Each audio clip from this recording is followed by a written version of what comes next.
Kempire is brought to you by The Kempire After Dark live experience, The Villain Era, is returning to New York City. Tickets have gone on sale right now, and live stream tickets are available, plus meet and greets for those that will be attending the show in person. So if you want to hear hot topics, Real Housewives recaps, and so much more, and an opportunity to ask me questions live and in person, this is your time. We're bringing the Kempire After Dark live experience back to New York City's The Green Room 42.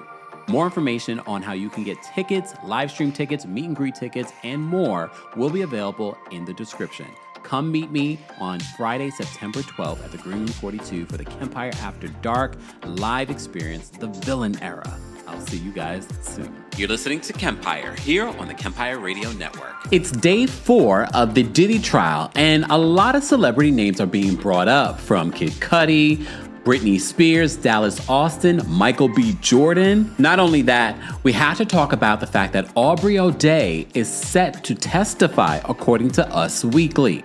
Day after day since Monday, every single day we'll be giving you a summary in regards to what is happening in this Diddy trial. And right now, Cassie Ventura is testifying. She's now being grilled by Diddy's legal team. And we've already told you what we expected in regards to their approach. They want to make sure that the world and the jurors know that these freak-offs were consensual. Right now, in today, day 4 of this cross-examination, well, the first day of the cross-examination, but day 4 of the trial, what they're trying to pick at is that you liked this situation. You loved Diddy. Diddy wasn't actually a good guy. He wasn't always a bad guy. You both cheated on each other. So we're going to talk about that. But first, we have breaking news that Aubrey O'Day, formerly of Danity Kane, who has been very vocal about her dislike for Diddy for many years, is set to testify. This is not official, but according to sources, Aubrey O'Day is set to testify. Aubrey recently came to New York, and she posted about this on her social media. Us Weekly writes this in their exclusive. Former Danity Kane star Aubrey O'Day is set to testify in the Sean Diddy Combs high-profile trial. Us Weekly can exclusively confirm. A source confirmed to us that O'Day, who's 41, was subpoenaed and has traveled to New York City to testify, quote, sometime this week or next. Probably next week, because they're not even sure if Cassie will be done testifying this week in this cross-examination. They're thinking maybe this will go on to Monday. The prosecution would like for Cassie to be able to finish this week because she is very pregnant and she could give birth this weekend. So a source confirmed this information to Us Weekly. As you already know, this trial started on May 5th with the jury selection. The actual testimony started this week. They said in a quote from an insider, "It's nerve-wracking, but she's ready. She's not going to back down. She wants justice for everyone," the insider said, hinting that O'Day has a project in the works that will be about the Diddy trial. Aubrey shared details from her travels to New York City via Instagram on Wednesday, May 14, saying, "Hey, New York, where y'all think I should head first?" O'Day captioned a video adding a weighing scale emoji, which is traditionally used as a symbol for justice and fairness in the legal system. O'Day crossed paths with Diddy, as you know, after appearing on MTV's Making of the Band in 2005, 20 years ago. Oh my gosh, we are old.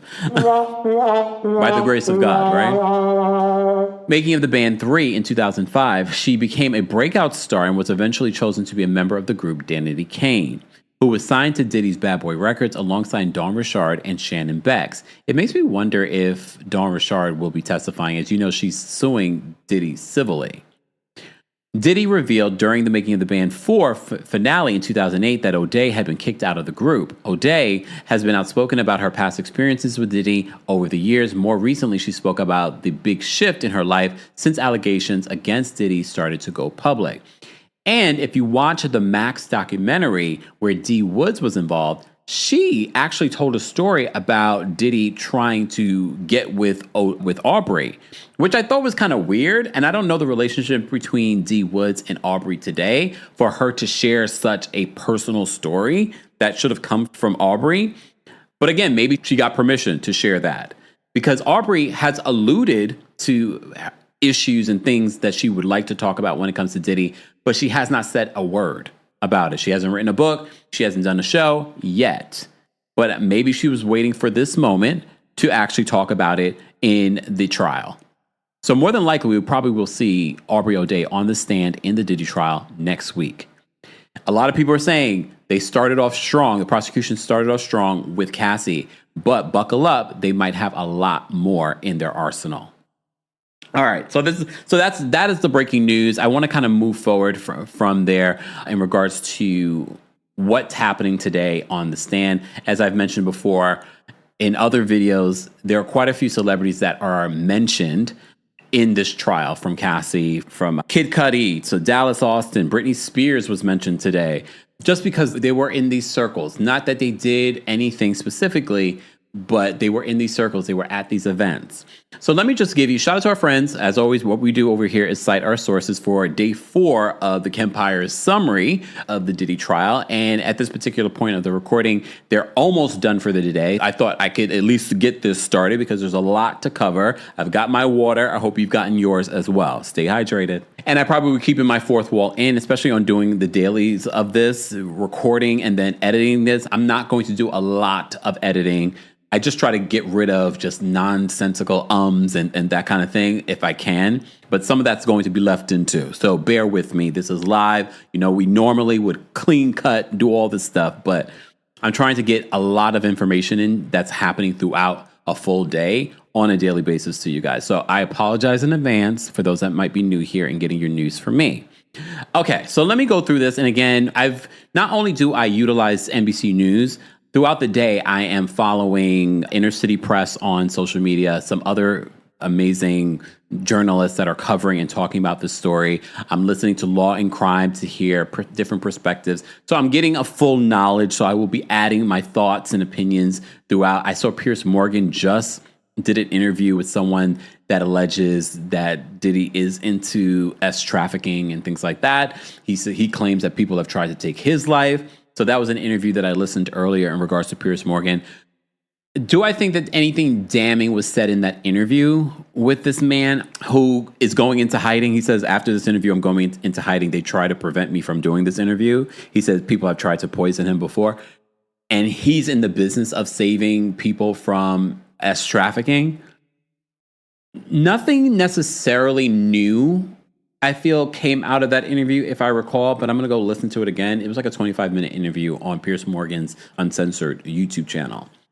All right, so let me get back to the Diddy trial. So this is where we'll talk about it. First of all, NBC News, before the trial started today, pointed out the amount of allegations that have come against Sean Combs has harmed his reputation, and multiple brands had ended up dropping him. They said at least 18 brands and organizations have already cut ties with Sean Diddy Combs since the allegations against him went public. I wonder if are there any brands currently still working with him? That is the question. Like, okay, it's all well and good. What are the brands that are still working with Diddy? Like, who's handling the day-to-day when it comes to Bad Boy?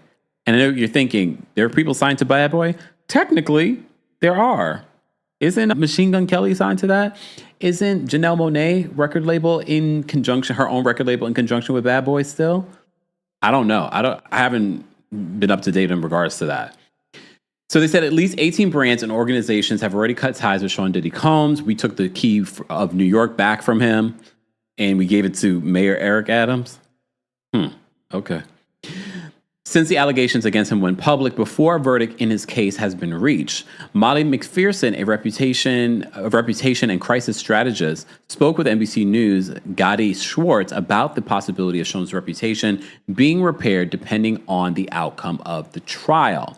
So they posted a video with that interview.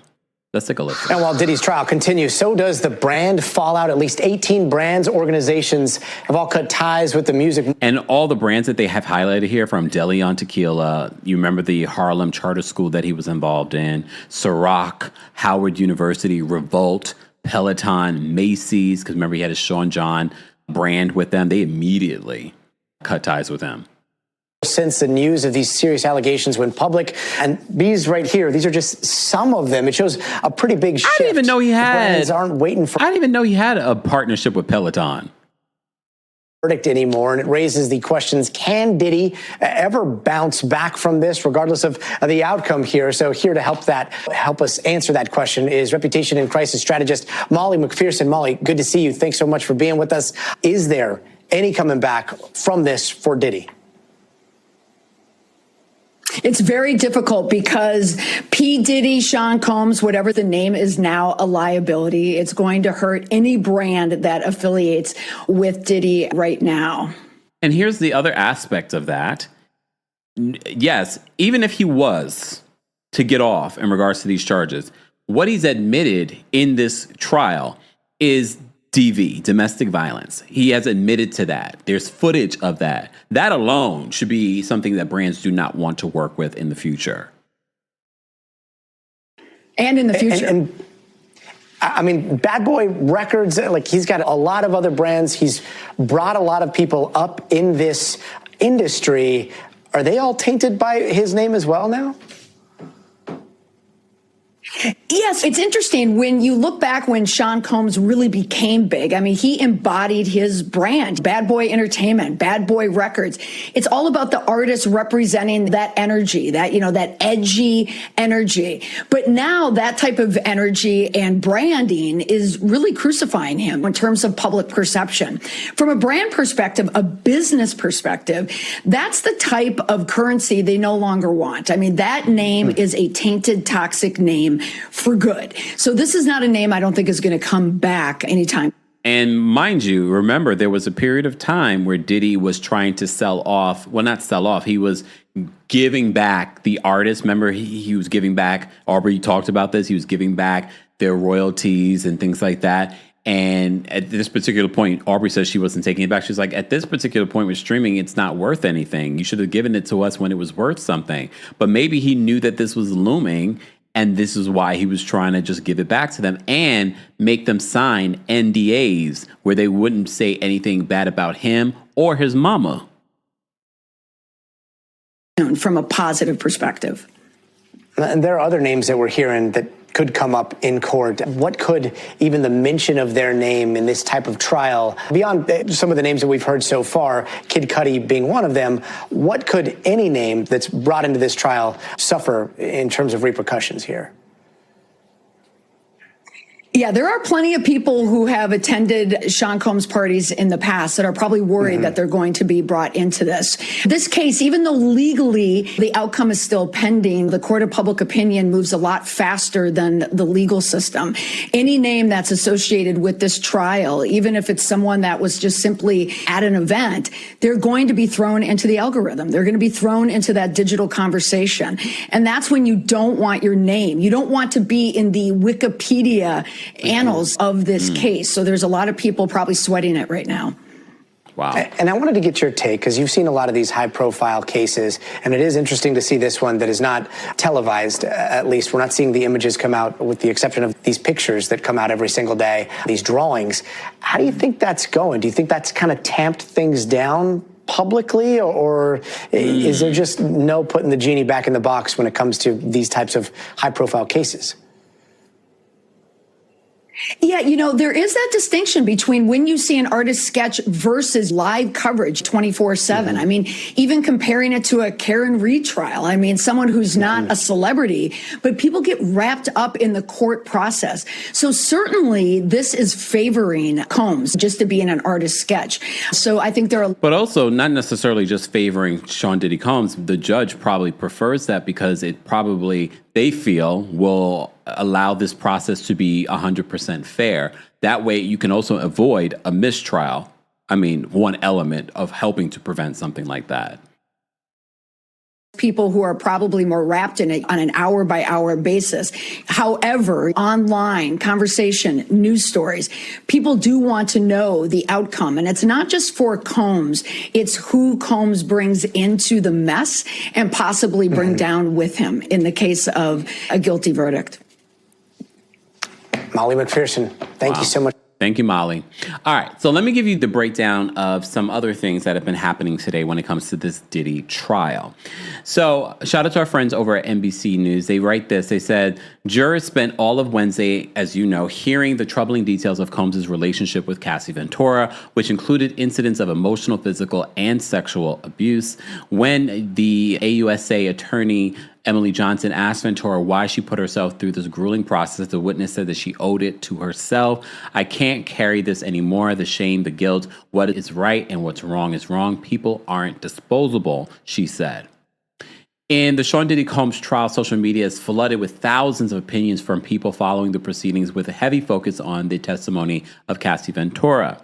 So the U.S. District Court Judge Aaron Subramanian hopes to have proceedings start at 9:30 today in what figures to be a long day of the defense cross-examining key government witness Cassie Ventura. Combs' defense has already conceded that the rap mogul has had a bad temper and has been violent under the influence of drugs or alcohol, but his attorneys will still want to put a dent in Ventura's lengthy testimony about years of abuse she suffered while dating Combs. And that's what they've been doing all day. That's the thing. And our opinion of hearing transcripts or things that people are in the room hearing, it's going to be a little bit different versus being in the room and seeing the body language, seeing the jurors' reaction to what they're seeing and hearing. Mind you, the jurors are going to see some stills and freak-off tapes, and they're going to see a lot. You also may recall that the judge originally was considering whether or not they were going to show this in open court. They've come up with different compromises in regards to how they're going to do that. Hopefully, NBC News mentions some of that here. So they said Cassie Ventura, R&B singer and Diddy's former partner, is set to undergo cross-examination today. She has already delivered 2 days of emotional testimony, alleging that Combs subjected her to years of physical abuse, sexual coercion, and manipulation through threats and surveillance. Cross-examination of a complaint in a case involving SA and DV is always a challenge for defense attorneys, but the defense must carefully attack Ventura's credibility and the consistency of her accounts when they begin their cross-examination. And they have a very tricky situation here because not only is she a victim, but she's also a very pregnant, 8-month pregnancy right now, pregnant woman on the stand. So they can't come across like they're attacking her. You can expect a defense, and this is part of the reason why Diddy's attorneys wanted Cassie to come into the court and be seated at the stand before jurors came in. They didn't want to see that. They didn't want the jurors to see that she was pregnant. So they said you can expect defense attorneys to explore whether the drugs she took at these freak-offs have affected her memory. So that's the other aspect of this. They're saying, can you even recall what really happened? They will also question her financial motives, although the government elicited testimony yesterday that Cassie had already received her $20 million settlement from Combs in the civil case. Ultimately, in every case alleging intimate partner violence, there's a chance that one or more jurors might not find the alleged victim credible. Jurors inherently use their own experiences as a reference point, and the thing about Diddy and Ventura's lifestyle is this. They were not everyday experiences. The jurors could have trouble relating to Ventura or Combs for that matter. Something to think about. This is why I keep telling you guys, this is not as black and white as it is to us when it comes to just layman's. However, in the court of law and what the jurors have to do and the guidelines that they are given, they have to follow those guidelines in their determination. Did he commit these crimes? And the crimes are not DV. The vigorous fight over text messages, NBC writes. This is a cordial relationship between prosecutors and defense attorneys during pretrial hearings is quickly evaporating. Understandably. Okay, they're on different sides of the teams here. Courtroom tension dramatically increased this morning during arguments outside the presence of jurors over which text messages the defense can introduce to show Ventura's relationship with other men. The Combs-Ventura relationship was one that took place over text messages. They text about everything, defense lawyer Mark Agnifilo said. And so I guess that's his justification saying, no, we need to include everything. The defense wants to show that Ventura was a willing participant in this relationship and might have been involved with others. A large part of the defense is the infidelity on both sides and the fact that Mr. Combs understood that Miss Ventura was having other relationships with other men. Defense lawyer Anna Estavo, who will lead the cross-examination, told the judge outside the ears of jurors. Prosecutors said that they hope to have the 8 months pregnant Ventura off the stand as soon as possible. They did not want this to go into next week because they believe that she could give birth over the weekend. I think it's somewhat practical, but at the same time, they don't want this to be extended to the point where she might say or do something that might hurt the case or deem Cassie not as credible. So prosecutors said that they hope to have the 8 months pregnant Ventura off the stand as soon as possible. This witness is very pregnant, said lead prosecutor Maureen Comey. We are afraid that she could have the baby over the weekend. We want her off the stand before the weekend. They said that Combs' former partner and key government witness took the witness stand for her third day of testimony. In the opening moments of cross-examination, Ventura answered most questions with a simple yes or no responses about their relationship of 11 years. So what else? I guess it wasn't just 10 years. It was like 11. Okay. That's a long time to be in this toxicity. No matter if you agree on what side, it was a toxic relationship. The witness is wearing a light-colored blouse with a coat. So as the cross-examination begins, Sean Combs' attorney asks Cassie Ventura to confirm if she knew the real Sean Combs. She says yes. The Sean other people didn't see, Agnifilo said. Correct, Cassie responds. The defense appears to hope it can blunt some of the horrific details of Combs' abuse of Cassie Ventura with evidence their relationship had better days. So they want to show the relationship wasn't all bad. Does that negate the terrible times, though? That this is where I kind of question Sean Diddy Combs' lawyer's defense. Like, does that? Yes, you could have a lot of people that are in abusive relationships could have good times. Doesn't mean that it was a toxic, terrible relationship that she needed to get out of. So according to a message where it says, "I love you so much it makes me cry," which was sent on August 12, 2009 to Ventura, known as Baby Girl, on her BlackBerry. Then on April 4th, 2010, Combs said his relationship with Ventura meant everything to him. "Love my baby. I love you so much. It consumes my life. How did it happen?" Combs wrote in an email. Ventura responded, "I wonder the same thing, who I was before we decided to be together." Okay. When asked by Combs' attorney why she wanted to spend so much time with Combs, Cassie Ventura replied, "Because I fell in love with him. He was charismatic, big personality, larger than life," she said. "The beginning of our relationship was really fast-paced, scary. But the more I spent with him, his real personality came out. Sweet, attentive." Ventura also acknowledged that at the beginning of their relationship, the pair was reluctant to be public about their romance because no one really knew who he was necessarily with at the time. At one moment, we thought that he was with Kim Porter. Then we was like, okay, is it over with him and Kim Porter? But then Kim Porter ended up pregnant. And we were like, what? I don't know about anyone else. I remember that time. And I was just sort of like, she's pregnant? I didn't know they were back together. But okay. In continuation, Ventura testified that she wanted to please Combs at the start of their relationship. So she agreed to take part in his freak-offs, drug-fueled intercourse, often with sex workers, as the rapper watched. "Yes, at the time, I wanted to make him happy," she said. Combs' lawyers then produced a series of texts and emails in which Ventura discusses the freak-offs, including one where she writes, "I am always ready to freak off," laughing out loud. But when the defense again asked if she wanted to make him happy by participating in the freak-offs, she clarified, no, it was a lot more than that. Even though Combs had 6 children at the time of their relationship, Ventura admitted in emails of the time she wanted to have a child with him. Luckily, she never did. Can you imagine? Luckily, she never did. Judge Aaron Subramanian just abruptly called the called for the court to go into a 10-minute recess after Cassie Ventura could be seen whispering to him. The sudden recess came just as Combs' attorneys were showing the court explicit emails and texts between her and Combs from 2009.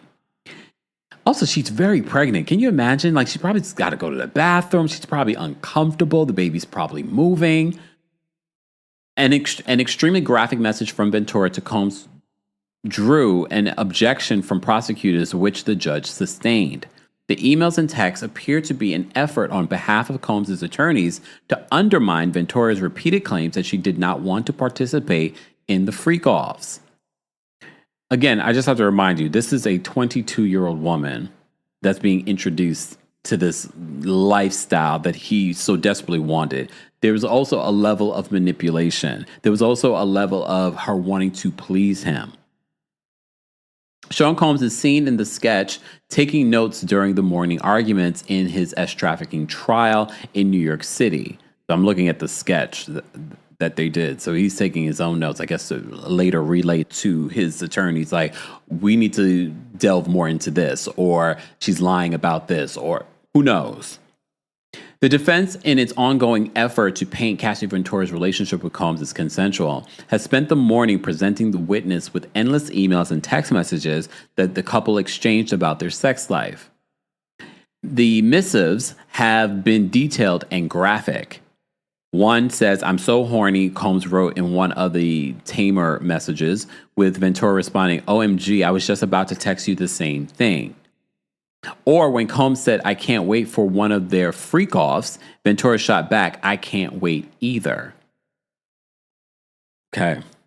I'm just going to leave that open to interpretation because I already know you guys in the comment section are going to be like, see, here's the thing. Again, abusive relationships. I'm sure there's plenty of abusive relationships. Look, the Tina and the Ike of it all. I'm sure there were sweet moments in that relationship as well. Does not change the fact that it was a toxic, abusive relationship. All right. Okay. So the defense asked Cassie Ventura if she deleted the videos, the freak-off videos that she had of Combs on her devices, which she confirmed. Okay. Then they showed an email exchange between Combs and Ventura in August of 2009, confirming what appears to suggest the existence of videos and the pair's illicit drug use. Ventura emailed Combs, "Do you have any pills on you?" Combs replied, "I'm going to do it again." Ventura responded, "I just deleted the video off my camera and it was so dope." Cassie Ventura told Combs in 2009 email that having freak-offs was the next step in their relationship. But she also mentioned that she went back and forth about the idea and needed to trust him more to be sexually free. In a quote, "In order for me to be more open with the things we do in bed, I need to feel safe, like home, like this is my husband, and this is the only man that will ever have this aggressive sexual side of me," she wrote in an email to Combs. "When we used to freak off, when we were so in love, there were no questions asked. It felt right. Like it literally made sense for the next step in our sex life together."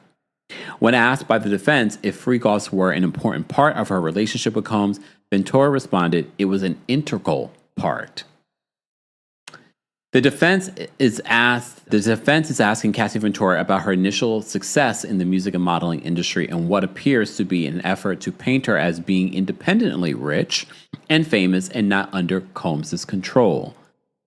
Well, literally, she had one hit single, and then all of a sudden she was now associated with Bad Boy Entertainment. So he was really at the very beginning. She had that hit single, and then she must have signed that deal with Diddy. Ventura was asked to confirm that she was becoming a wealthy celebrity with a thriving music and modeling career on her own before she began dating Combs, her then boss. She acknowledged that she was, quote, doing well during that time. But if we know the music industry, one hit single at the very beginning of your career did not make you a rich person, especially not in today's market. His attorney asked her, "You were an up-and-coming star?" Ventura replied, "I guess you could say that." Cassie Ventura testified that she was dating rapper and producer Ryan Leslie when she met Combs. When Ventura signed with Bad Boy Records in 2006, she was platonic with label boss Combs and dating Leslie, the witness said. Ventura was about 3 years into her relationship with Ryan Leslie when she went to Miami to see Combs, leading to the first time that she and defendant had intercourse, the witness admitted under cross-examination. And before y'all start judging her, she was 21 years old. Just saying, not making, first of all, 3 years into the relationship, and I believe there's a 10-year age difference between her and Ryan Leslie. Okay. She confirmed that a flyer was made to advertise a club appearance she was making to give the impression of a professional reason to travel to Miami, which we found out it wasn't true. Again, 20-something-year-old getting into trouble. What were you doing when you were 20? Okay, I wasn't doing that. But you get what I'm saying. I'm giving grace here because I know stories. I know people. I have friends. I know what y'all were doing. So she confirmed that the flyer was made to advertise a club appearance she was making to give the impression of a professional reason to travel to Miami so as to not make Leslie suspicious. So Cassie Ventura testified that she understood how filing her 2023 lawsuit accusing Combs of rape and SA could ruin his career. Asked by defense lawyers what happened to Combs' career after she filed, Ventura responded, "That's a lot." Prosecutors objected to that question. Defense lawyers then rephrased, asking if she understood how the publicity surrounding the lawsuit ruined his career. Ventura responded, "I can understand that." The defense asked Cassie Ventura to confirm that Combs both built up and knocked down her confidence, citing text messages between the pair. Ventura agreed, also acknowledging that Combs called her a queen. Words were helpful, she said. He got that inspiring energy inside of him. And we've seen it. Other artists, other people that have been around Diddy will talk about that. This is why he was the main guy to go to party with, because he was like a great hype man. Combs needed to be constantly updated about Cassie Ventura's whereabouts, perhaps concerned that she was stepping out on their relationship, the witness said. When asked what would trigger a spike in telephone calls from Combs, Ventura said it could be for any number of reasons. Could be anything from not telling him where I was, angry about me, could be anything. Maybe he assumed I was cheating, she said. I don't know. Also, I don't know if he knew the relationship between Ryan Leslie and her, and she's flying down, being with him, and now you slept with him. Now he's probably always thinking, oh, she did that to Ryan, she'll do that to me. Possibly. Not to say that Diddy was innocent either, because she also testified that he was with many other women, her thinking that she was the only one, but he was with other women. When asked if she believed the volume of calls spiked when Combs theorized Ventura was cheating, she said yes. Cassie Ventura alleged during testimony that while Combs was a wealthy businessman and record executive, he was doing so under the influence of drugs. He needed to recover, Ventura told the courtroom, referring to Combs' alleged drug abuse. Ventura also accused Combs of also using ecstasy and cocaine. Asked whether she thought Combs was a drug addict, Ventura responded, I would say he was an addict. She answered yes when defense attorneys asked if Combs would become angry or volatile during withdrawals. I'm not a doctor. Coming off of certain pills, he would be pretty irritated, Ventura testified. And allegedly, they said when he was arrested, they found some of that pink powder in his hotel room. And my thing is, if he was this addicted to drugs, I can't even imagine that he had stopped. Okay. U.S. District Judge Aaron Subramanian called for a lunchtime recess and asked jurors to return to the courtroom at 1 p.m. Eastern. The judge told the lawyers he wasn't happy with the pace of Ventura's examination.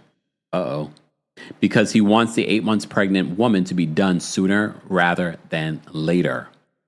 When the defense said that they would need all day today and all day tomorrow, the judge angrily responded, that is the exact opposite of what I was told.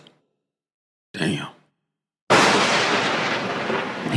This judge means business. Because remember, he had told Garagos that what you said on your podcast is inappropriate. And he said, you have a new listener. I was like, damn, this judge does not play. The witness needed to be off the stand by the end of the week. So what happened? The clearly perturbed judge said. So he agrees with the prosecution that he would like Cassie to be done by tomorrow. So they're going to have to really get to it this week, between now and tomorrow. So the opening hours of Cassie Ventura's cross-examination were a bit of a slog, with the defense questioning jumping around in subject and timeline and frequently interrupted by prosecution's objections. Those starts and stops appeared to hinder Combs' lawyer, Anna Estavo, from smoothly making the defense's case that Ventura was often a willing participant in the witness's seemingly abusive relationship with the defendant. And Ventura appeared to have caught on to the defense line of questioning. She often interjected qualifying terms such as "at the time" to frame her relationship with Combs as a complicated one that could toggle between caring and violent. So they, of course, prepared Cassie for this as well. All right. So they do also show photos that Justin Combs, Quincy, and King Combs also leave the courthouse. Janice Combs was also there as well. The thing that I mentioned on Twitter in regards to this is the fact that we have not seen the twins or Chance, his daughters, at the courthouse the last couple of days. And part of me was sort of like, was this because so many people have been saying, why are you allowing your daughters to hear some of this very explicit freak off events and things like that? Like, we understand the boys are older, but these are 18 and 19-year-old girls. To be honest with you, I wouldn't want my mother, I wouldn't want children to hear any of this stuff, okay? However, I noticed that the last couple of days we have not seen the twins and Chance. Law and Crime mentioned the fact that the twins were preparing for prom and graduation and things like that. So that could be part of the reason, but now we don't see anyone else there. I also saw that Misa, through her attorneys, Misa Hilton, through her attorney, said the only reason why she went, I don't believe she's been there since day one. The only reason why she went was to be there as a support for her son, Justin, and for the other children. Okay. All right, so let's get back into this. The judge appears to still be agitated from the back and forth he had with Combs' attorney prior to the break. His agitation stems from the speed in which the defense is questioning Cassie Ventura. The judge sternly reminded the defense that it was given a day and a half to cross-examine Ventura, who is 8 months pregnant, and that she should be done by the end of the week. So he agrees with the prosecution. Combs' attorney, Mark Agnafilo, argued that Ventura should be able to come back Monday morning if needed. Okay, the judge shot back. In what universe did you not understand this was what was going to happen? Damn. You're not telling me this wasn't everyone's understanding that this witness was going to be done this week. Ventura was reviewing exhibits in a side room while the exchange took place. Cassie Ventura testified that during her relationship with Combs, she became jealous of his ex-girlfriend, Kim Porter. Ventura admitted to the jealousy after being asked by the defense attorney if Combs ever left a freak-off with her only to visit Porter afterward. Ventura agreed that she was upset about not having the chance to form a relationship with Combs' children, despite having a relationship with him for 7 years at that point. Ventura also acknowledged that it could be heartbreaking seeing Porter with the children and that she wanted to be a part of the Combs family, not just his sexual fantasy. Just picture that, because he has all these kids and you're not allowed to engage or get to know them. So what does that make you feel like?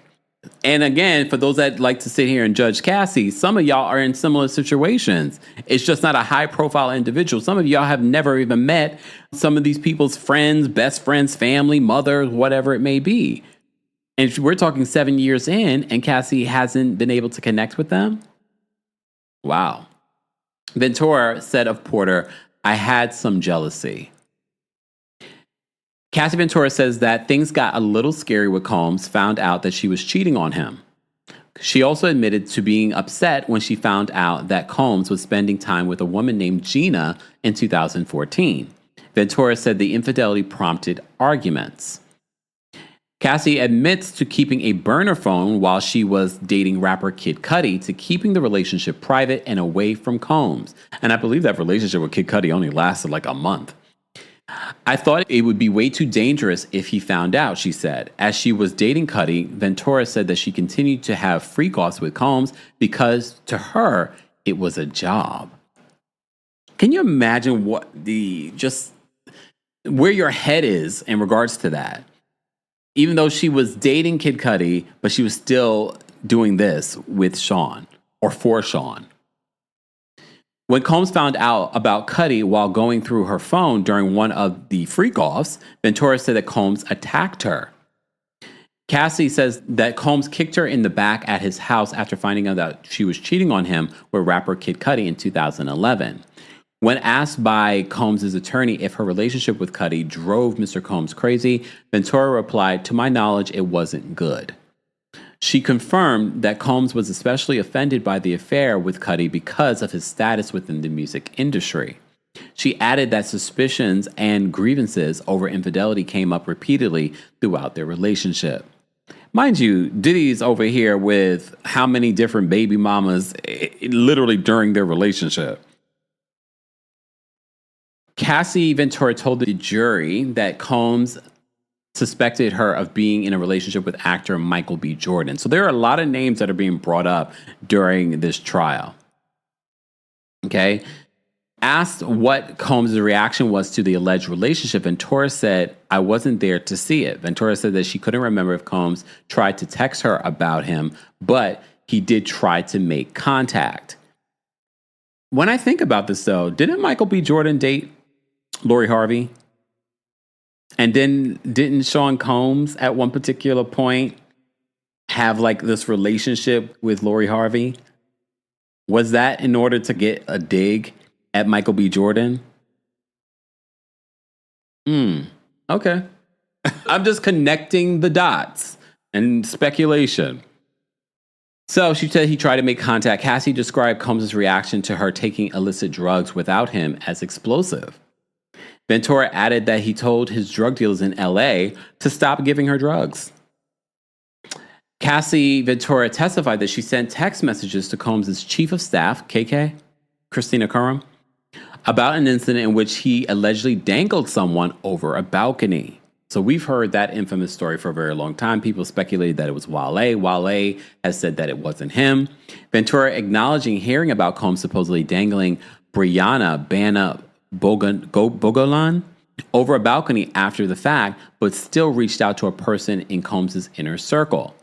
"I did text that. There were other crazy things that happened," Ventura told the court, adding she couldn't remember the name of the person she sent the text to. "I saw what I saw, so I don't know."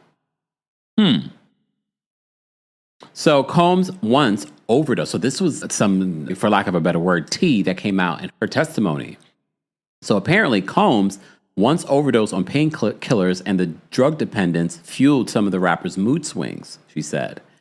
During this cross-examination by defense lawyer Anna Estavo, Ventura was asked if Combs ever overdosed and if she was ever addicted. Ventura answered yes to both.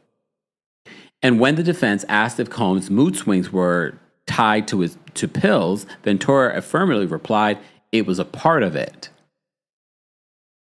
Ventura confirmed to the court that there were never any drugs contained in the baby oil. Okay, so this was a question that I asked, I think, in like day 2 or day 3. I can't, at this particular point, remember everything. So she's confirming that the baby oil did not have drugs. You remember that? That was one of the rumors.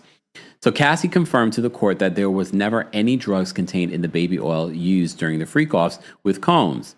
Combs was accused in a lawsuit last year of spiking the lubricant with GHB, commonly referred to as the date grape drug. All right.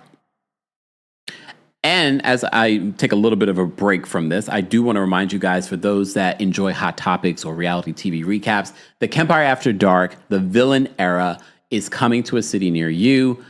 First of all, Philly. I'm coming there on July 10th. Atlanta. I'm coming there on August 5th. I have another August date that I can't yet announce. And then I'm coming back to New York City on Friday, September 12th. Ticket information is available in the description. Tickets officially go on sale for Atlanta and Philly tomorrow. But ticket information will be available in the description. Get your tickets today. And if you can't come to any of those cities, or you just want to be a part of the New York City show, there are live stream tickets available for that show. More information, again, will be available in the description, along with subscribing to the Kempire podcast. Subscribe today. I'm posting the audio of these Diddy trial updates. Our live recaps and special episodes like our Club Kempire episodes are available exclusively on the Kempire podcast. And don't forget, on the weekends, I've been doing weekend updates that are exclusively only on the podcast. So subscribe today. More information on that and everything Kempire will be available in the description. Now let's get back to our Diddy trial update for day 4.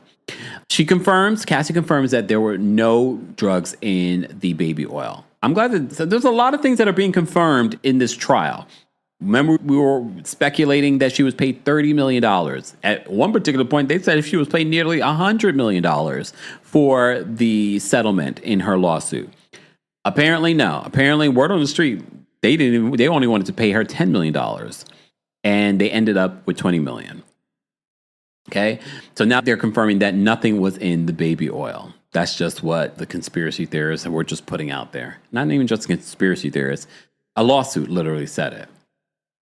Combs videotaped a essay on Ventura at a LA hotel, was preceded by his repeated request for a freak-off that she expressed reservations about, the witness said. Ventura said that she wanted to devote her attention to the premiere of The Perfect Match, a romantic comedy that included herself, Terrence Jenkins, and Paula Patton. Despite her concerns about performing a freak-off during her promotional duties for the film, she agreed after he kept asking over and over again. Remember, some of these freak-offs, for those that might be wondering, like, why didn't she just do it? These freak-offs sometimes would end up being days on end. She said the longest one was 4 days. And this was part of the reason why she took these different things in order to just numb her pain. And yesterday we told you that she said because of the constantness of these freak-offs, she had UTIs, she had sores in her mouth. Like, she went through a lot.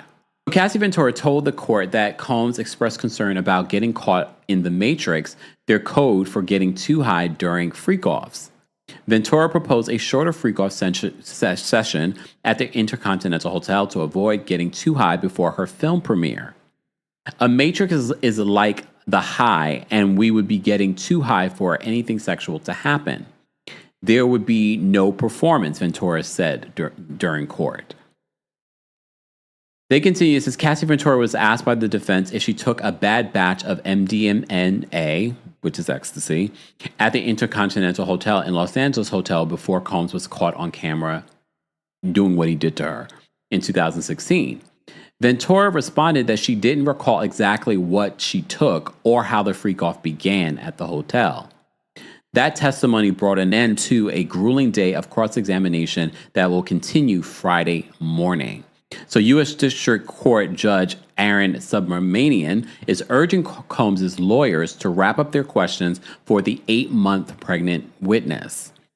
We will try to narrow it down, defense lawyer Mark Agnifilo said.